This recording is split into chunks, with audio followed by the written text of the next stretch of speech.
بسم اللہ الرحمن الرحیم۔ السلام علیکم ناظرین۔ عبداللہ ابن مسعود رضی اللہ تعالیٰ عنہ اللہ کے رسول صلی اللہ علیہ وسلم کے ایک محبوب صحابی ہے۔ وہ روایت کرتے ہیں کہ ایک مرتبہ جنات کا ایک وفد بارگاہ رسالت صلی اللہ علیہ وسلم میں حاضر ہوا اور اپنے لیے خوراک طلب کی، تو آپ صلی اللہ علیہ وسلم نے انہیں ارشاد فرمایا کہ آپ کی خوراک ہر حلال جانور کی ہڈی ہے جس پر اللہ تبارک و تعالیٰ کا نام لیا گیا ہو۔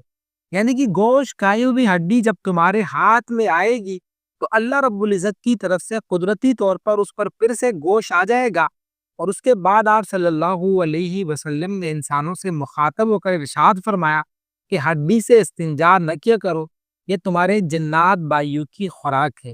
حاضرین، جنات کیا کھاتے ہیں اور کہاں رہتے ہیں، ان کے ٹھکانے کہاں کے، آج کی اس ویڈیو میں ہم اس راز سے پردہ اٹھائیں گے، لیکن آپ سے درخواست ہے کہ اس ویڈیو کو مکمل دیکھیے گا۔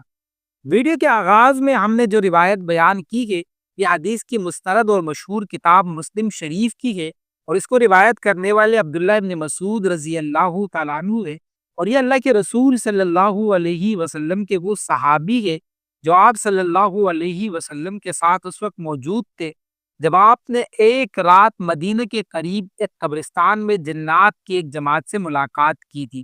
جنات سے ملاقات کا واقعہ ہم اپنے ایک اور ویڈیو میں بیان کر چکے ہیں، لیکن اس حدیث سے یہ بات واضح ہو گئی کہ جنات کی غذا ہڈیاں ہے، وہ ہڈیاں جن سے انسان گوشت کھا کر انہیں کچرے میں پھینک دیتا ہے، تو خدا تعالیٰ کے حکم سے جنات کے لیے ان ہڈیوں پر دوبارہ سے گوشت آ جاتا ہے اور وہ اس کو کھاتے ہیں۔ جانوروں کا فضلہ، لید اور مینگنی وغیرہ یہ جنات کے جانوروں کا چارہ ہے، ان کے لیے فضلہ سبز گھاس بن جاتی ہے۔ سیدنا ابو ہریرہ رضی اللہ تعالیٰ عنہ اللہ کے رسول صلی اللہ علیہ وسلم سے روایت کرتے ہیں کہ آپ نے ارشاد فرمایا، مجھے پتھر لا کر دو، میں ان کے ساتھ استنجا کروں، مگر ہڈی اور گوبر نہ لانا۔ تو انہوں نے پوچھا اللہ کے رسول صلی اللہ علیہ وسلم سے کہ ہڈی اور گوبر کیوں نہیں؟ آپ نے ارشاد فرمایا کہ میرے پاس نصیبین کے جنوں کا وفد آیا تھا، انہوں نے مجھ سے خوراک کا سوال کیا، تو میں نے اللہ تعالیٰ سے دعا کی کہ یہ جس ہڈی اور گوبر پر بھی گزرے تو وہ اسے بطور خوراک پائے۔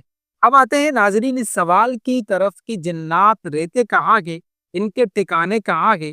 ناظرین اس سوال کے جواب کو ایک بہت ہی عجیب و غریب واقعے کی روشنی میں جاننے کی کوشش کرتے ہیں۔ صحابی سعد بن عبادہ رضی اللہ تعالیٰ عنہ اللہ کے رسول صلی اللہ علیہ وسلم کے ایک جاننثار صحابی ہے۔ رسول اللہ صلی اللہ علیہ وسلم جب مدینہ منورہ تشریف لائے تو سعد بن عبادہ نے دل و جان سے آپ صلی اللہ علیہ وسلم کی خدمت کی۔ آپ مدینہ منورہ کے مشہور قبیلہ بنو خزرج کے سردار بھی تھے۔ حاضرین، اگر سعد بن عبادہ کے حوالے سے مختلف روایات مشہور ہے کہ آپ رضی اللہ تعالیٰ عنہ کو جنات نے اس وقت شہید کر دیا تھا جب آپ ایک سوراخ میں پیشاب کر رہے تھے۔ اس سوراخ میں جنات کا ٹھکانہ تھا۔ ناظرین روایات میں آتا ہے کہ صحابہ کرام رضوان اللہ تعالیٰ علیہ مجمعین نے اس سوراخ سے بلند آوازیں سنی تھی جن میں یہ اشعار پڑھے جا رہے تھے، جن کا مضمون یہ تھا کہ ہم نے سعد بن عبادہ کو قتل کر دیا اور ہم نے 2 تیر پھینکے جو ان کے دل میں آر پار ہو گئے۔ حضرت قتادہ رحمہ اللہ تعالیٰ عنہ فرماتے ہیں کہ سعد بن عبادہ پیشاب کرنے کی کوشش میں کھڑے ہوئے، پھر لوٹ کر کہنے لگے کہ مجھے پش میں کچھ تکلیف محسوس ہو رہی ہے، اور پھر چند لمحات بعد وفات پا گئے۔ اس وقت جنات نے بآواز بلند کہا، خزرج کے سردار سعد بن عبادہ کو ہم نے قتل کیا ہے، انہیں دل پر 2 تیر مارے گئے اور نشانہ خطا نہیں ہوا ہے۔